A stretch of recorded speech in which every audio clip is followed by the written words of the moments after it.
Welcome to Monmouth in Focus, a comprehensive look at Monmouth County, the place you want to be. Monmouth County is centrally located in the state with 27 miles of Atlantic Ocean shoreline, nationally recognized parks, state-of-the-art libraries, school systems, and public services. Monmouth County is home to more than 660,000 residents. It's a great place to work and live. Monmouth in Focus will highlight county services that are readily available to you as a Monmouth County resident. Thanks for joining us for Monmouth in Focus. You'll know why Monmouth County is the place you want to be. Hello and welcome to Monmouth in Focus, a program about the services and functions of Monmouth County government. I'm Cynthia Scott, your host for this segment of Monmouth in Focus. And today we are joined by Freeholder Tom Arnone, who serves as the liaison to the Monmouth County Division of Economic Development. Freeholder, thanks so much for joining us today. Oh, thank you for having me. Always happy to have you here on Monmouth in Focus. Let's talk about some spring events, exciting events that have been going on within the economic development. Sure. We've been very busy. We've been going through some roundtables with a lot of our municipalities. And what we do is we gather meetings with the mayor and the local businesses. And it's very constructive meetings where we come together and look at some of the needs that the businesses request to the town. And so it's been going very favorably. We're pretty booked throughout the county. But probably the most popular event was our Made in Monmouth event, which was a major success. And I thank all our employees that were part of it. And it's unique. It really is. So obviously, Freeholder, Made in Monmouth speaks for itself. There's items there all made in Monmouth. What exactly is the event about? Well, this is our fourth annual event where we come together and we try to showcase what is made, produced, or manufactured here in Monmouth County. And it was a very creative idea way back when. 4 years ago, feels like it was a long time ago. Yeah. And what it was where we brought our businesses so they could showcase what they have, whether the goods, baked goods, candy, dog treats, coffee, wine, all those different items that they have to showcase. And what it is we partnered with Monmouth University. And I thank Monmouth University because it is a true partnership. And we offer this space to our vendors free of charge. We started out our first year, I think we had 130 vendors. This past year, we're up to 170 vendors. Wow, that's great. So it was great. It's nonstop traffic all day. And the business is so much appreciated. It's been such a success, and we hear about it all over the county, and actually we hear about it outside the county. So it's been a great event. So people outside come as well, you know, from neighboring counties. So 4 years ago, you say that it was implemented. Why? How did the idea come about? Well, you know, it was one of our initiatives we want people to shop Monmouth and let them know that Monmouth County, you don't need to leave Monmouth County for any of your needs. We have it all here. The disadvantage is it's very hard to market yourself, especially when you're a small business. So this gives you the ability to let us showcase it. Let us do that for you. It's free of charge for them. People are amazed that government has come to this level, and especially here in Monmouth County. I don't know if it's done in any other county. I'm sure people will follow in our footsteps because of the success rate, but that's good. That's not a bad thing. And this past week, we had over 3,000 people attend. Wow. It was great. It was packed. People were so appreciative, so thankful to the freeholders. So it was a great event, something we're very, very proud of. And, you know, people outside of Monmouth County, a lot of them, especially from neighboring states, may think Monmouth County, oh, well, that's the place that we go to the beach, right? That's the Jersey Shore. But it's so much more than the Jersey Shore. And I would imagine that an event like this highlights that. It does. And, you know, things all have to play in place. It was a beautiful day. Monmouth University is a beautiful venue. So you have all the students roaming around, and it's just a great environment. And our businesses, it's amazing. And I walk to every business and thank them for being part of it. And I have to tell you, across the board, they're so thankful for us to have this. And the first question that they ask is, so when are you doing it again? And we will. We'll continue as long as successful as it is right now. We'll continue to do this year after year. That's what I was going to ask. The feedback must be it's unbelievable. We receive letters. My office receives letters on a daily basis after the event. But, you know, it's a big picture, too, and it's our staff that come there on a Saturday. work all day on a Saturday, and they put together with a smile on their face and give people the right direction where they should go to and visit. And that was my next question, how much planning goes involved? It's not just that Saturday. Prior to that, they're planning so much to get this involved. We have the venue, but, our buildings and grounds has to go in there and set up the venue with the tables and the chairs and all the different stations. And then, of course, our economic development department with John Chufo, he comes together, brings his staff in there, and they do a bang-up job. It's really a home run. And you mentioned some items that are found at Made in Monmouth. What are some other ones? Well, we have different coffee vendors that come in there and manufacture. Now, they wouldn't be able to advertise. Right. Little wine gardens that come in, dog tree. We had one event was a dog treats where she manufactured. She doesn't have the ability to manufacture or to market her own abilities there. So we're able to do that for her. So it's great. We actually had another group there, which was the first time. It was from Asbury Park, and it was a small business owners group of children that they actually implemented a business on their own, and they had their table there, and they were great. Oh, it that's was so great. I'm actually going to follow back and meet with them at their venue.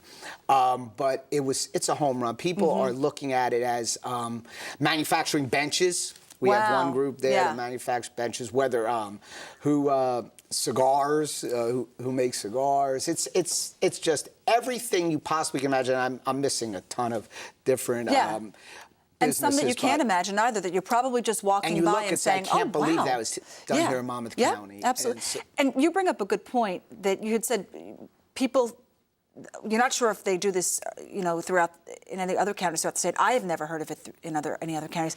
And some people say, wow, government's really getting involved here to make an effort to get these business owners out there. It absolutely is. And that's what we've done. We've taken another step in our economic development department, unlike any other county, and I hear that across. And I'm pretty much involved with the Conference of Mayors, so I go to to those meetings, and actually I'll be at the convention next week there, and they marvel on what Monmouth County has done with the business world. And we're going to be out there. We're going to let the towns know we're there for them, and we're going to let the business world know we're there, because their success rate is our success rate. So we're going to continue that process. Yeah, it's such a great program, and I'm sure the business owners are extremely grateful. They are. They're very thankful, and I just hope that we could continue to build on it and think of more creative ideas. Yep, and a great time of year to do it as well. It was springtime and getting out there, and now people want to go outside. Now people, It is. It was perfect. It was 70 degrees. It was perfect out. Yep.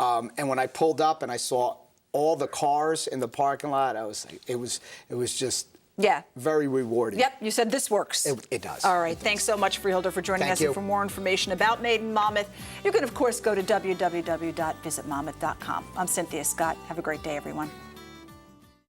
You may qualify for a federal grant to pay the cost of training for employment in the growing healthcare field. The healthcare industry that has added jobs every year with more growth forecast. Jobs such as medical, nursing, and dental assistants, physical therapy and home health aide, pharmacy technicians, and many more. 10 New Jersey community colleges offer the Health Profession Opportunity Grants. See if you qualify for the federal grants for training by contacting your participating community college and start to build your pathway to a brighter future.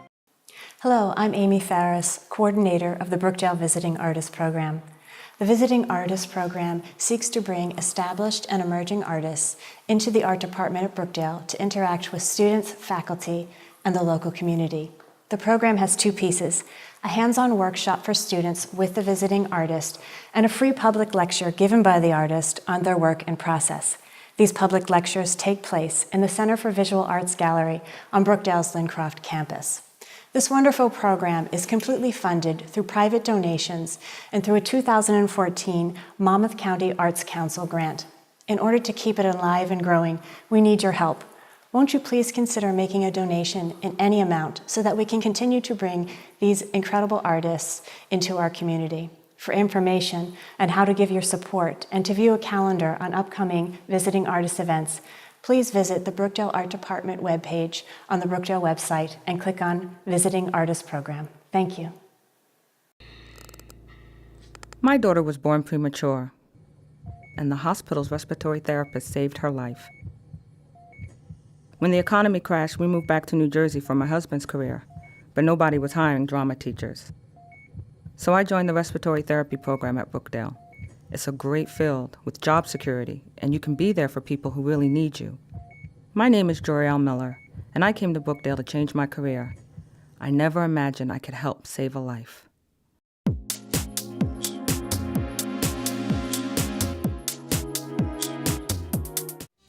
Hello and welcome to Monmouth in Focus, a program about the services and functions of Monmouth County government. I'm Cynthia Scott, your host for this segment of Monmouth in Focus. And today we are joined by Freeholder Lillian Burry and Diane Larson of the Rutgers Cooperative Extension of Monmouth County. Welcome to both of you. Thanks so much for joining us today here on Monmouth in Focus. Freeholder, you are the liaison to the extension, which is the Master Gardener Program. What exactly is the Master Gardener Program? Well, the Master Gardener Program consists of the volunteers that are labeled Master Gardeners. And they assist and provide help to the community with respect to gardening problems, horticultural problems, and they encourage the whole process of maintaining and growing a garden. I'd like to think of them as really being the garden in our label, the Garden State.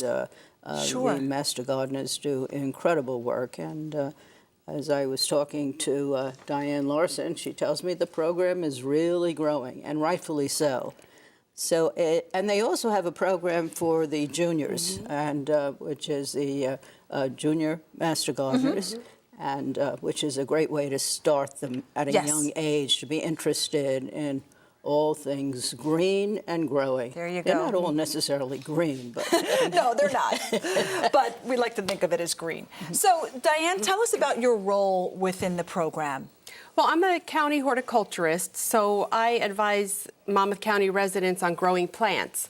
And part of my job also is training the Master Gardeners to do that also. So they are trained to answer all questions from the public on growing plants, plant problems, insects that they're seeing, anything about growing their garden, lawns, landscape, advising on plant selection. What is a horticulturist exactly? Well, horticulture is the science of growing plants. Okay. And do you have to have a background in that? Or Yeah, obviously... I have a plant science degree from Rutgers University, Cook College. Great. And so I train the Master Gardeners to answer garden questions. And you had said that the Master Gardeners are all volunteers. Yes. Most of them. And so how do they benefit in the community? How do they help the community? well, it's incredible what they do in the community. Last year, for instance, I use this as an example. In 2014, they successfully had a program called Grow a Row for the Hungry. And they literally grew 2,500 pounds of produce, and which was, as I understand it, an equivalent of $5,000. Now, this was shared with and given to the food bank. And in addition to that, they go to schools and assist them in setting up gardens as well as the communities at large. That's a great effort. Yeah. Now, if someone needs advice, especially during the spring and summer season, about, you know, anything from, you know, how do I plant my flowers to, you know, how do I dig up the old ones? How do you get rid of the deer? How do you get rid of that? That's a big question. I don't know if we want that answer. That's a whole other topic. How do they reach out to these master gardeners? Well, they could call our helpline, which is 732-303-7614. Master gardeners are there Monday to Friday from 9 to 4. We're also at events like the Monmouth County Fair. We have helpline tables at all different kinds of fairs. We try to set up helpline tables at. They could also come into our office, which is at 4000 Kozlowski Road in the Agriculture Building in Freehold. And a lot of people bring in samples there because we can't really identify something for sure over the phone. Right. So people bring in insects or plant problems there. And then we also have an email that they can email us pictures and questions. And we call it a Rutgers Cooperative Extension. What exactly does that mean?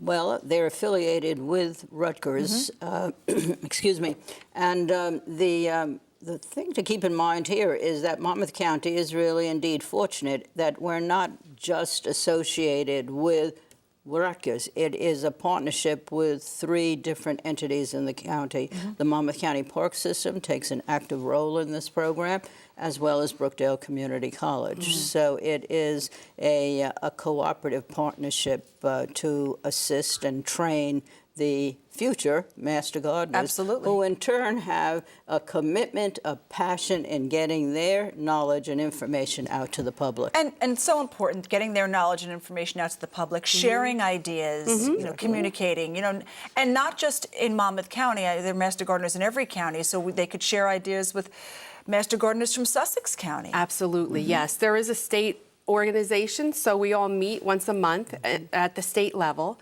And in Monmouth County, the program is 17 years old now, and just we're out doing a lot out there. Sure. And Freeholder had mentioned the Junior Master Gardener Yes. program. That starts every spring, like mid to late April. And we take children ages 9 to 11. And they start half of their classes inside in our agriculture building on Saturday mornings.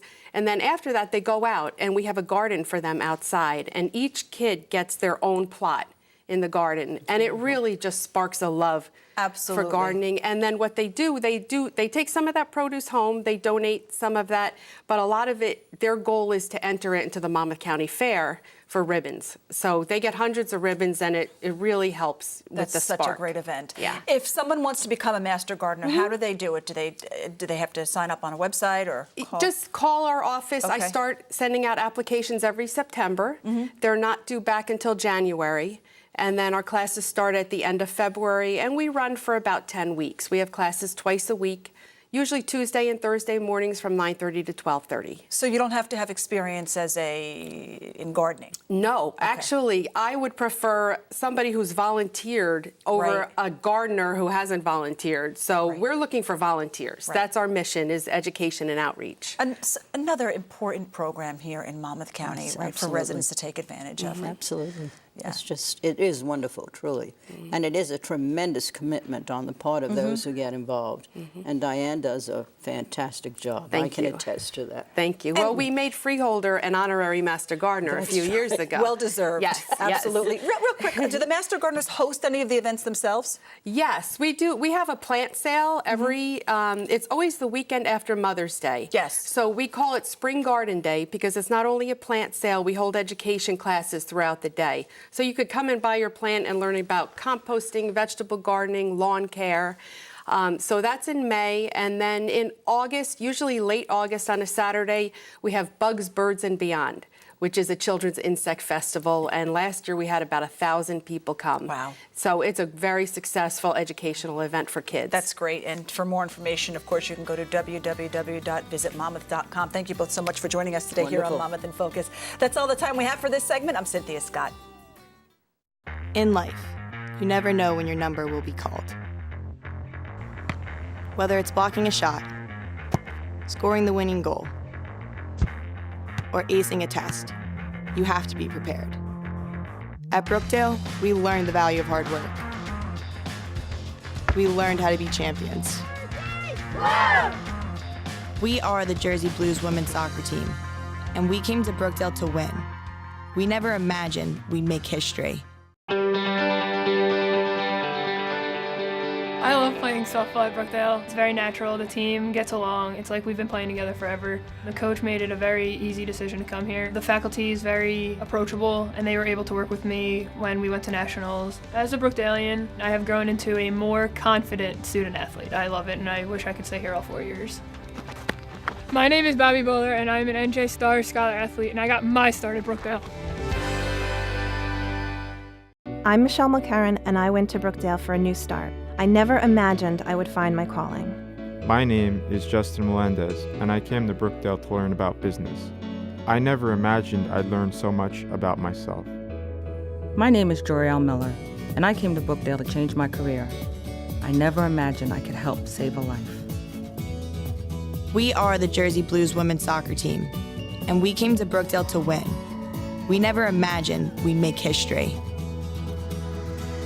My name is Debbie Doran, and I came to Brookdale to learn a new skill. I never imagined it would take me this far.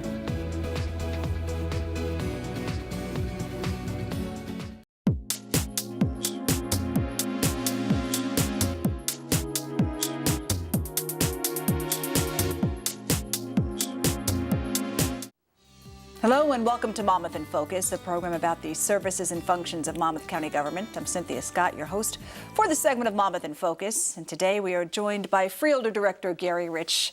Director, thanks so much for joining us today here on Monmouth in Focus. Happy to have you here on the show. Thank you, Cynthia. Glad to be here. The county recently made a move to privatize the care centers in Monmouth County. Let's talk about how that process became. Yeah, it was a relatively long process. I know that freeholder boards previous to us, going back as far as 1989, were looking at what to do with the nursing homes. We did a lot of research. We did a lot of work to try to understand what the nursing home marketplace was like today, and came up with the idea that we would go out and privatize it based on the marketplace as it stands today. It's a very different marketplace than it was when the original nursing homes were put in place.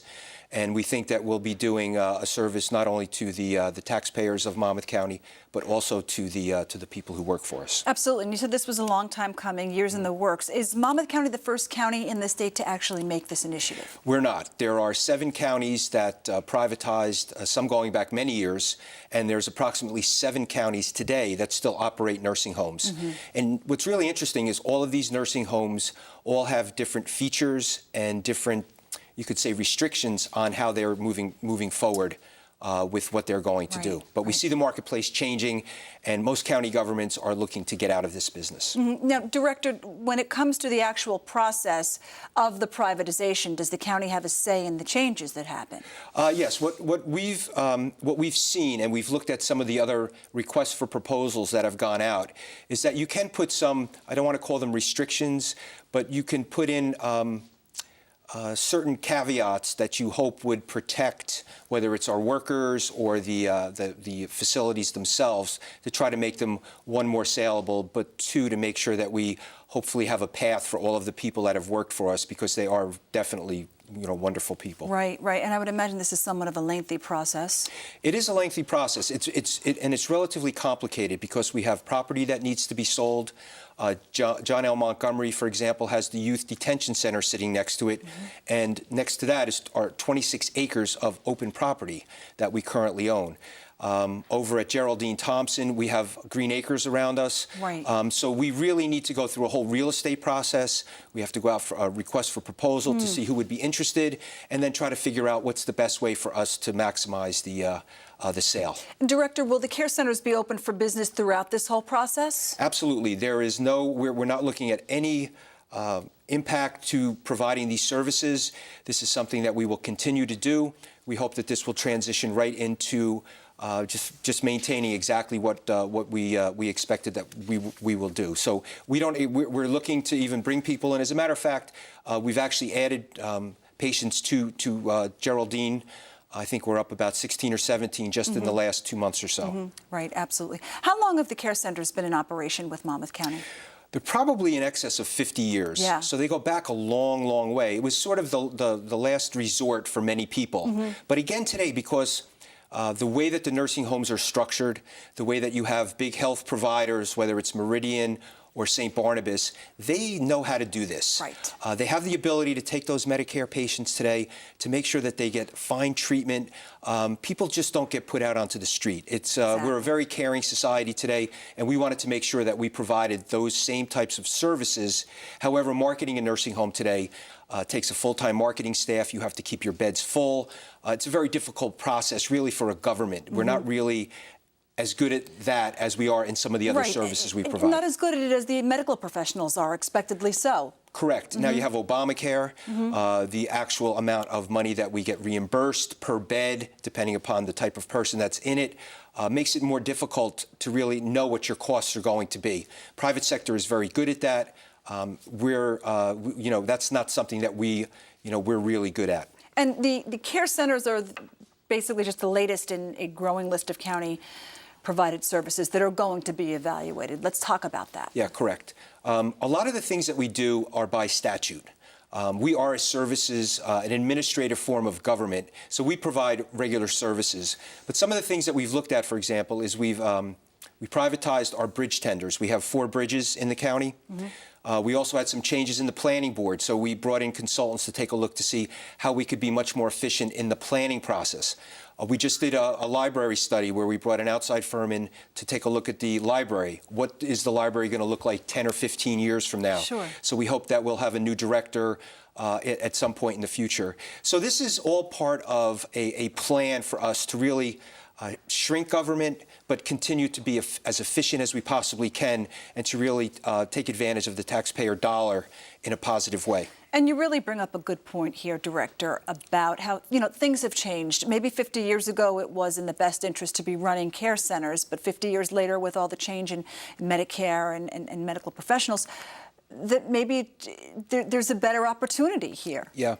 I would say that I'm very fortunate. I have a great board of freeholders that I sit with, and we all have the same goals, and that's really to maximize and to make more efficient the way that we deliver government. We're really sort of more of a private sector, if I could use that analogy, type of government rather than just legislative. We do get stuck with legislation sometimes. It makes it more difficult for us, but we are very cautious and careful about how we try to deliver the best services we can to the county. Right. Absolutely. And, in this day and age, it's more important than ever, especially, in tough economic times. Absolutely agree. And we're proud and pleased to continue to do the kind of work that we do. And I'm sure that there were people that weren't in agreement with the privatization of the care centers, but I think that, like you said, as a whole, to present this situation as to how things have changed throughout the years has got to make sense.